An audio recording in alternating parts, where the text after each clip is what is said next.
Hello, welcome to Skull RPG Podcast. My name is Dwight Skull. My name's Jacob Skull. And today we're going to teach you how to tell your story.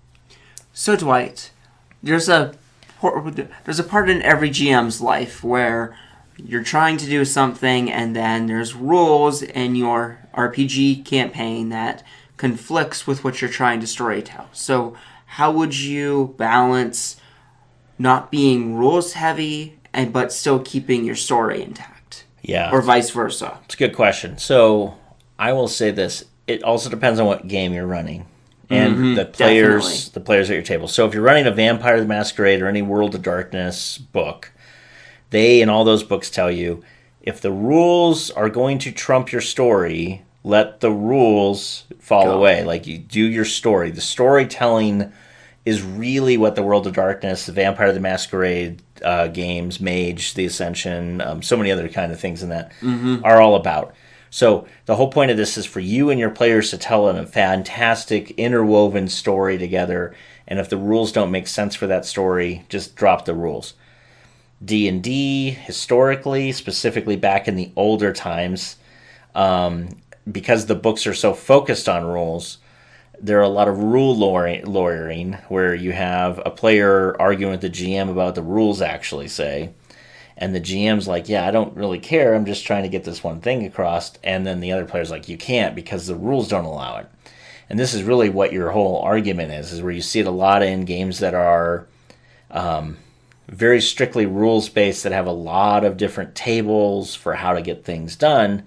I know the new D&D 5e, because they've truncated a lot of the rules, hopefully that is becoming less and less of an issue with newer players. But you're still going to run into it, where you want to do something really kind of cool, and the rules literally just forbid it. And so the question is, how much should you fudge the rules? And I guess that's a really kind of a slippery slope answer. So one is as much as your players will let you. But if you go too far, then you've created a conflict at the table and a needless conflict. I would say this.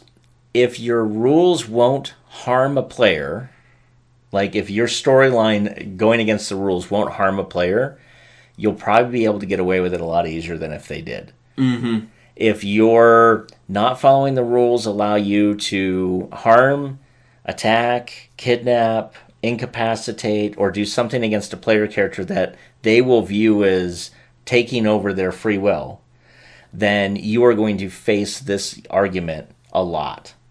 And so what I would recommend doing is you should do it with maybe a magical artifact, or maybe a villain has a special power that doesn't quite fit into the rules, but it's pretty well known what they're able to do, and it doesn't necessarily come into a combat type of a role. Like, I'm trying to think what that would be in a lot of ways, but some ability they have that outside of combat they're able to do this quite a bit. So maybe it's they can read minds. They can do a detect thoughts without actually having to cast the spell. They somehow have detect thoughts at will.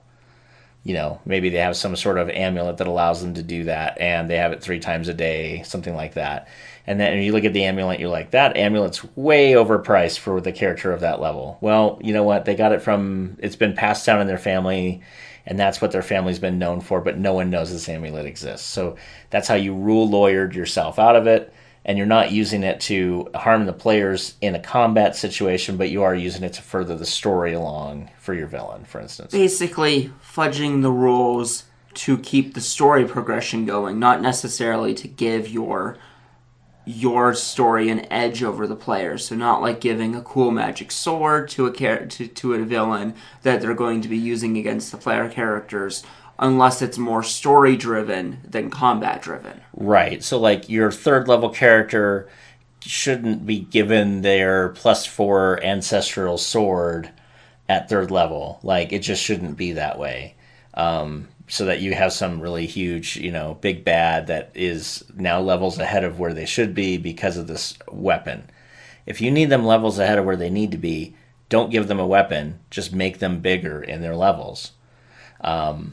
If you need, so if they're all 3rd level and you really want them to fight a 5th level character, make your 5th level character as big and bad as you can per the rules. This is really more of an issue where you're trying to do some really cool backstory stuff, I think is where I've seen it more, like some sort of world building stuff. And you create a town or a city or a thing that literally cannot exist per the rules. And in those situations, if it's not going to adversely affect your gameplay, you can get away with it by saying that this is unknown magic, or this is from a different time period. Maybe there's a golden age back in the day, and now you're in a bronze or a silver age, and that magic has been lost throughout history. And so this is what it is. Like, yeah, there's a floating city. It was built millennia ago. No one knows how it works. No one knows how it operates, and the best and brightest can't figure it out. And that, we've had several like dark ages of, the world go through this, and that technology, i.e., that magical understanding, is gone. It's just gone. That's one way to do it. But again, like I said, it's totally just for a narrative-driven story. So that's really where I would keep it. If you're going to harm the players with it, you're going to hear crying foul. Same issue too. If you accidentally give your villain like a really powerful magical artifact to again bump them up in levels, and your characters kill that person because they rolled like 2 20s in a row and did max damage and did it just perfect, and this guy you thought was unkillable is now lying dead on the floor, and here's this really expensive magic item that your players should not get, that is kind of your fault. You again, give the guy or gal that they're fighting more levels, not bigger equipment, because equipment can be stolen, equipment can be looted off a dead body, equipment can be, and to then try to like rules lawyer the sword just disintegrated before you got there. No, it didn't. I mean, that's just going to make him even more angry. So it's like, again, this goes back to the MacGuffin. A MacGuffin is a plot device.